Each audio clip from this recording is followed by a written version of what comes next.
აგებს თავის შეხვედრას 46 ქულა აქვს, თუმცა იქ მთელი 45 წუთია დარჩენილი. აქ სახიფათო დარტყმა და მეკარე თამაშობს ძალიან კარგად თურმანიძემ ეპიზოდში, აი განმეორებით ეს ეპიზოდი. აი აქ ამ მომენტში არ არის ეს პაპავო, ეს გოგოლაშვილია, რომელმაც დაარტყა და მეკარემ ითამაშა ძალიან კარგად და გადაარჩინა თავისი გუნდი. სატვინოს ხელზე საუბრობდი დინამო თბილისის მდგომარეობა გითხარით, თუ ვერ მოახერხა ამ გუნდმა დღეს გამარჯვება გუნდი და ამ მომენტში გადაარჩინა თავისი გუნდი. აი ხედავთ განმეორებით ხო შეჯახება იყო შემდეგ, მაგრამ თავარი ის არის რაც ახლა თურმანიძემ გააკეთა, აი ძალიან რთული მოსაგერიებელი იყო. არ იყო ეს ადვილი ბურთი და მოახერხა ახალგაზრდა მეკარემ და ამ ეპიზოდში განმუხტა სიტუაცია. ახლა ის რო ვთქვათ, რომ ბათუმელები, ოლხოვის დარტყმა და კიდევ ერთი კარგი საჯარიმო ცუდდება ისე რომ ვერც იმას ვიტყვით რომ სახიფათო იყო ეს. ფუტკარაძე ჩაწოდება საჯარიმოში, რა ხდება აქ? არ ვიცი რამდენად ითამაშა, მაგრამ ხელი ისე აიქნია, რომ თითქოს მოარტყა ხოზრევანიძემ. აძევეს ყოველდღიდან ეს ფეხბურთელი მიმდინარე სეზონში, რაც ერთი სეზონისთვის ძალიან ბევრია, რა თქმა უნდა. აქ სახიფათო დარტყმა შეიძლება, დარტყმა და ხარიხას ხდება ბურთი, კიდევ ერთი მცდელობა არ გამოვიდა, უკან უბრუნებენ ბურთს. მეკარე აი განმეორებით კიდევ ერთხელ ძალიან კარგი დარტყმა და აქ აბსოლუტურად უშანსოდ იყო მეკარე. ბურთი რომ წასულიყო პირდაპირ ოდნავ დაბლა აქ არაფერი არ უშველი და გარეჯს. თამაში საგარეჯოს გარეჯ კარგად ითამაშა ამ ეპიზოდში ბაჩანა მოსაშვილმა მარცხენა ფრთიდან და შემდეგ თამაშს ცეცხლაზე უყავდა.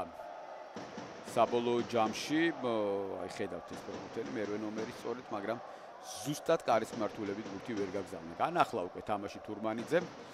საერთოდ საჯარიმოში ვაჰაბი. უბრალოდ პირველი ტაიმის ანგარიში არის 0-0, ჯერჯერობით წყალტუბოში შეხვედრა არ დასრულებულა. მე მცირე ხნით დაგემშვიდობები და დავბრუნდები და განვაგრძობთ საუბარს.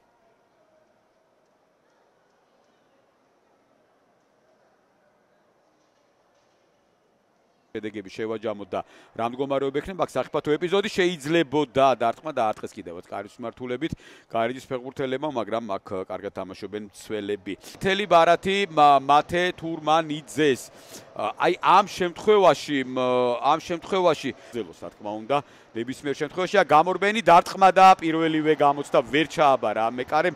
ძალიან ცუდია და ძალიან ლამაზი ეფექტური გოლი გამოუვიდა გარეჯს და ანგარიში გაიხსნა 1-0 უფრო მეორებით მეკარის კუთხეში დაარტყა და ნუ აქ მეკარემ ვერ მოასწრო რეაგირების მოხდენა.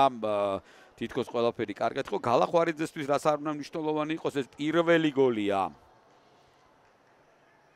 მიმდინარე სეზონში და ცოტა მეცაც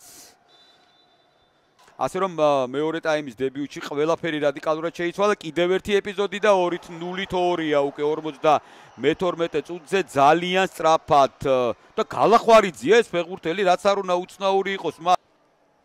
აი განმეორებით ეს ეპიზოდი ჩაწოდება აქ თითქოს გამოიტანეს, კი გალახვარიძეა რომელმაც დაარტყა და მეკარემ ვეღარ შეძლო ამ ბურთზე თამაში. აი ესე საინტერესოდ განვითარდა მოვლენები მეორე ტაიმის დებიუტშივე.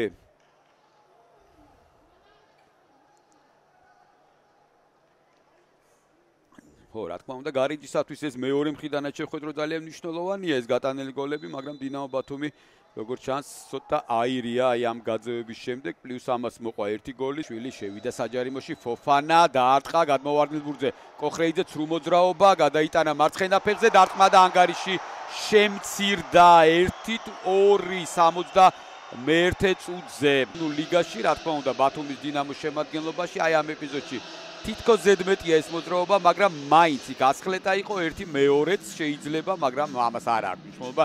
მთავარი ის არის, რომ ბურთი კარის ბადეში აღმოჩნდა. ყველაფერი გააკეთა ამ ახალგაზრდა 14 წლის მე-14 ნომერმა ამ ახალგაზრდა ფეხბურთელმა და ანგარიში გახდა 1-2. თამაში გრძელდება, თამაშია დინამო ბათუმი და ნახოთ როგორ წარიმართება ყველაფერი. ჯერ დასრულეს მარჯვნივ ალბათ გადაცემა, არა კუხიანიძემ თვითონ წაიღო, დაარტყა და აქ უკვე იგერიებს ისმაილოვი ბურთს.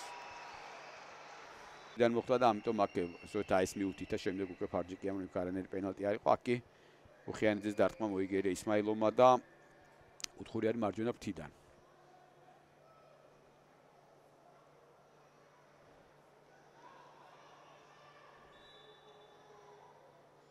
კარგია და უაჰაბი კიდევ ერთხელ კარგად თამაშობს, მაგრამ ბურთი რჩებათ გარეჯის ფეხბურთელებს დარტყმა და სხირტლაძე ანგარიში ხდება 1-3 ძალიან ფორვარდი ალბათ ჩვენს ეროვნულ ლიგაში ყოველთვის როცა კი ითამაშა ქართულ კლუბებში ბოლო პერიოდში დინამოს გულისხმობდა იბერიასაც ატომაც არა ყოველთვის გამოირჩეოდა თავისი მაღალი ინტელექტით და აი ეს სათამაშო სტილით ალბათ შეგვიძლია ესე ვთქვათ აი აქაც ყველაფერი ზუსტად გააკეთა და კიდევ ერთი გოლი დავით სხირტლაძის ანგარიშზე მეორე გოლი რაც დაბრუნდა რაც მივიდა საგარეჯოს გარეჯში თორემ ისე ეროვნულ ლიგაში ეს მისთვის 27 არა უტყავს ფოფანა დაარტყა და მეკარე თამაშობს კი გურგენიძე მითამაშა ბურთს ჯერჯერობით ვერ ახერხებს ამოდგომას ცუდად დაეცა არანაირი ისეთი საშიშროება თითქოს არ იყო და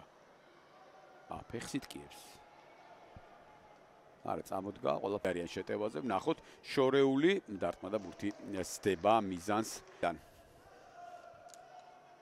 აი ეს ოდნავ წინ რომ ყოფილიყო ეს გადაცემა განმეორებით ნახავთ ალბათ მაგრამ კუხიანიძემ შევიდა და არტყა და აცივა ეს უკვე დასკვნითი ფაზა არის რასაც ახლა ვადევნებდით თვალყურს და აქ უკვე კუხიანიძეს დარტყმული არაზუსტი გამოდგა მაგრამ მაინც მწვავე ფაზა არის ამ შეტევის დარტყმა და გურგენიძე თამაშობს კარგად ამ ეპიზოდში გამოიტანეს ბურთი და დაველოდო უბრალოდ საჯის გადაწყვეტილებას რა მოხდა პენალტი დანიშნავს საჯმა ამ პენალტის შესრულებას გამორბენი დაარტყა და გაიტანა ანგარიში გახდა 1-4 გარეჯის სასარგებლოდ ისედაც გადაწყვეტილი იყო ყველაფერი დღევანდელ შეხვედრაში და ამ შემთხვევაში ეს უკვე ალბათ საბოლოო შედეგის რომელიც თამაშობს ეროვნულ ლიგაში დინამო თბილისი და გარეჯი არის რომელსაც პენალტი არ გაუცუდებია და ეს იყო მეხუთე ზუსტი დარტყმა გარეჯის ფეხბურთელებისა მიმდინარე სეზონში